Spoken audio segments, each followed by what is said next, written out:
is so sweet. I could cry. I don't know. I feel like maybe you shouldn't bring your dog to your wrestling match because he's going to feel compelled to protect you if he's a good boy. This is SportsCenter. Hey, over Silverado, the countdown is officially on. Preseason is in the books, and we are now just 10 days away from the NFL season officially getting started. The Texans were the final team to name their starting QB, appointing CJ Stroud after their final tune-up last night. And with that, all 3 QBs drafted in the top 5 this year will be starters come week 1. But things are still bound to get interesting across the league, as teams have to cut their rosters down to 53 by 4 p.m. Tuesday. Of course, there's the Jonathan Taylor saga in Indy. Tuesday is the Colts' self-imposed deadline to complete a trade involving their unhappy running back. 6 teams have reportedly reached out regarding Taylor, and the Colts have received 2 offers, but so far no movement on a deal. So what's the best bet? Here's what ESPN's Jeff Darlington had to say this morning. The team we're watching right now is still the Miami Dolphins. Mike McDaniel, the head coach, ultimately saying we understand the importance of the running back room and having as many as possible, but will they pay him? Greeny, keep in mind, Dalvin Cook, they weren't willing to pay him $8 million, and they didn't even have to give up draft capital. So if they covet Jonathan Taylor, they'll have to pay him and they'll have to give up picks. We'll find out, perhaps, in the next 24 hours. So there's the Taylor situation and the contract drama surrounding a pair of defensive standouts, as Nick Bosa and Chris Jones are still holding out. Bosa's coming off a Defensive Player of the Year season and is seeking the biggest contract for a non-QB in NFL history. So while we're waiting till next Thursday for action on the field, there is bound to be plenty happening off the field between now and then. And just a reminder, with the season starting next Thursday, you're going to need to get TSN Plus, as it is the home of NFL Red Zone. To subscribe, go to tsn.ca/TSN Plus or just click the link below. To basketball, and the best 2 teams in the WNBA are getting together tonight as the Las Vegas Aces take on the New York Liberty at Barclays Center. The defending champs come in at 30-5, but they're facing a Liberty team that's won 9 of 10 and is running away with the East.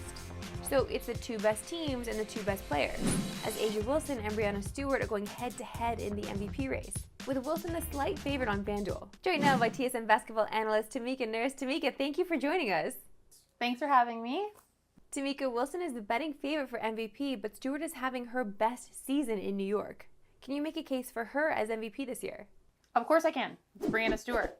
She's arguably the best women's basketball player in the entire world. And personally, I don't understand the arguably concept. Breanna Stewart is currently the best women's basketball player in the world, and she's playing some of her best basketball ever. She makes everyone around her better. Sabrina Ionescu is having an amazing season, and that's only because she gets to play next to Stewart. And truth be told, Stewart is born a winner. Olympic medals, NCAA championships, WNBA championships, a million MVPs. She's one of those players that when the spotlight is big and the pressure is on, she shows up and she shows out. So, given how big this race is between the Liberty and the Aces coming down this stretch, I really do believe you're about to see the best basketball Breanna Stewart has ever played, which makes her, I think, a favorite for MVP. The Aces and Liberty are the 2 clear-cut favorites in the WNBA this season. Who do you have winning tonight, and is that also your pick to win the title this year? Okay, so I personally like New York in New York. It's a home game. They have lots of fans. The fans and the celebrities, they all show up in New York. I also think New York happens to be peaking at the right time.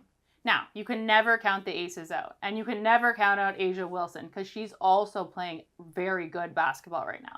But at the beginning of the year, I said I liked New York. I still do. Tamika, thanks so much for this. No problem. Thanks for having me. You can catch tonight's game between the Aces and Liberty on TSN. Tip off at 7 p.m. Eastern, 4 Pacific. Sticking with basketball, and Canada's men are on a heater right off the bat at the FIBA World Cup. We're already through to the second round. But first place in Group H is on the line tomorrow when they face Latvia.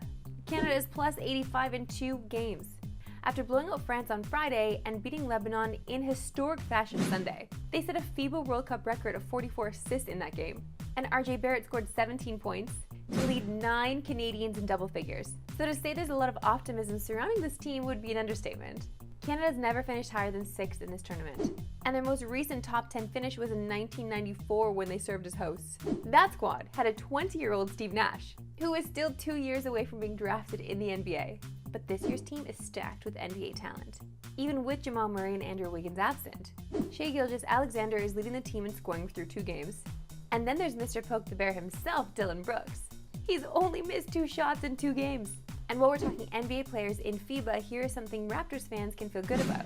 Dennis Schroeder went off for 30 points and 8 assists, and Germany's win over Australia on Sunday. Joining Dirk Nowitzki as just the second German to score 30 plus in World Cup history. Back to football, on week 12 in the CFL was a wild one, capped off Sunday by the Elks. They finally ended their home losing streak with a win at home for the first time since 2019. The win over Ottawa was huge for lots of reasons. For starters, it was the Elks' second in a row and puts them a game back of Calgary for fourth in the West. And more importantly, they are creeping up in the crossover standings as well. With 7 games left, there's a chance that Edmonton can challenge for the playoffs. And their next 3 games are crucial in deciding that. Edmonton faces Calgary 2 games in a row before taking on the Riders. They also end the season with games against each of the top 4 teams in the league. But let's worry about that later, right, Edmonton fans?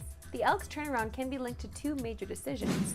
First, the move to start Canadian QB Trey Ford, and secondly, promoting Jarius Jackson to offensive coordinator. After passing for under 200 yards in his first 2 starts, Ford broke out with 300 plus last night, and only had 3 incompletions, which is pretty wild. Ford hasn't attempted more than 20 passes in a game yet, but he's completing 77% and has rushed for over 50 yards in each of his starts.